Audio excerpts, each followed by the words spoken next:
हे श्री दत्त गुरूंचे तिसरे अवतार होते। कर्दळी वनामध्ये श्री स्वामी समर्थ महाराज तपस्या करण्याकरता गेले। त्यांनी तब्बल 300 वर्षे तपस्या केली। 300 वर्षे तपस्या करत असताना त्या मुंग्यांनी त्यांच्या शरीरावर वारूळ केले। ते वारूळ इतके मोठे होते की त्यांच्या उंचीपेक्षा 1 ते 1.5 फूट इतके उंच वारूळ होते। आणि त्या कर्दळी वनामध्ये उद्धव नावाचा एक लाकूड तोड्या होता। तो लाकूड तोड्या त्या जंगलामध्ये लाकडं तोडण्याकरता गेला, पण त्या जंगलामध्ये इतके प्राणी असायचे। उद्धव नावाचा लाकूड तोड्या त्या जंगलामध्ये कसा गेला असेल तर कर्दळी वनाच्या शेजारी एक जंगल आहे। त्या जंगलाजवळ तो उद्धव नावाचा लाकूड तोडत असे, पण एके दिवशी त्याला लाकडं मिळत नाही। त्यामुळे तो तसाच येतो। आपला जो उदरनिर्वाह त्याचा लाकडावरती चालत असे, त्यातून जे काही पैसे यायचे त्यातून तो धान्य वगैरे घेऊन आपला स्वयंपाक करत असे। एके दिवशी त्याला काहीच मिळत नाही व तो आपल्या घरी जातो व त्याची आणि त्याच्या पत्नीची एकदम कडाक्याचे भांडण होते। तुम्ही लाकडं विकली नाही, तुम्ही मला लाकडं मिळाले नाही, तर आपण उपाशी राहिलेलो आहे। त्या दोघांचे भांडण होतात। मग तिथून उद्धव नावाचा लाकूड तोडायला राग येतो। तो तशीच कुऱ्हाड उचलतो व तो कर्दळी वनामध्ये लाकडं तोडण्याकरता जातो। आणि एके दिवशी लाकूड तोडत असताना त्या झाडावरून लाकूड तोडताना त्याच्या हातून ती कुऱ्हाड खाली पडते। त्या वारुळावरती ती कुऱ्हाड पडते आणि उद्धव हा झाडावर खाली उतरतो। पाहतो तर काय, त्या कुऱ्हाडीच्या तून रक्ताच्या धारा चालू असतात। तो एकदम ती कुऱ्हाड उचलतो। उचलल्यानंतर त्यातून एक अचानक भाऊ तेजस्वी अशी मूर्ती प्रकट होते आणि ती मूर्ती म्हणजे अक्कलकोटचे श्री स्वामी समर्थ महाराज होत। त्यानंतर उद्धव लाकूड तोड्या खूप घाबरला जातो, त्याला भीती वाटते।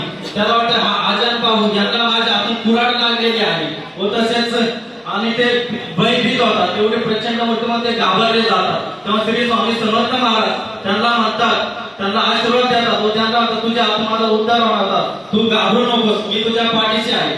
तिथून श्री स्वामी समर्थ महाराज गंगातीरी जाऊन काली देवीचे दर्शन घेतात। काली देवीचे दर्शन घेऊन ते काशी ते भ्रमण करत दक्षिणेकडून उत्तरेस येतात व उत्तरेस आल्यानंतर ते आपले अनेक चमत्कार दाखवतात। आपल्या भक्तांना अनेक चमत्कार दाखवून आपल्या अवतीभोवती सर्व भक्त जमा करत असे।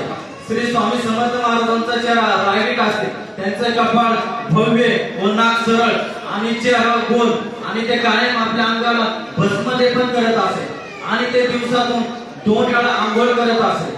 आणि श्री स्वामी समर्थ महाराज आपल्या भक्तांना अनेक चमत्कार दाखवत असे।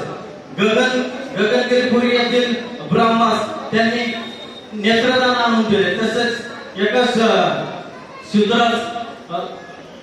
शूद्रास त्यांनी मुलगा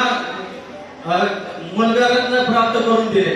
तसेच बाबाजी ब्राह्मण त्यांच्या गोंड्या विहिरीला पाणी नव्हते, तर त्यांनी त्या विहिरीला पाणी आणून दिले। दूध न देणारे गाईस त्यांनी दूध आणून दिले। आणि आपल्या एका भक्ताला त्यांनी एका सापाचा सोन्याचा साप केला व आपल्या भक्ताला दिला। असे श्री स्वामी समर्थ महाराज ज्यांना अनेक व्याधी अनेक आजार जडले होते, अशांचे आजार श्री स्वामी समर्थ महाराजांनी दूर केले। श्री स्वामी समर्थ महाराजांनी असे अनेक चमत्कार केले।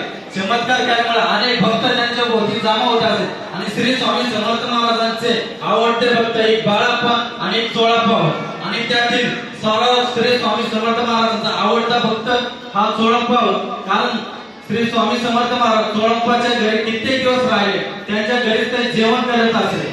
आणि आज श्री स्वामी समर्थ महाराजांचा प्रकट दिन, त्यांच्या प्रकट दिनानिमित्त सर्वांना सुख शांती समाधान आणि चांगले आरोग्य लाभो ही मी श्री स्वामी समर्थांच्या प्रार्थना करतो व सर्वांना श्री स्वामी समर्थांच्या प्रकट दिनाच्या हार्दिक शुभेच्छा देतो। धन्यवाद। एवढे बोलून माझे 2 शब्द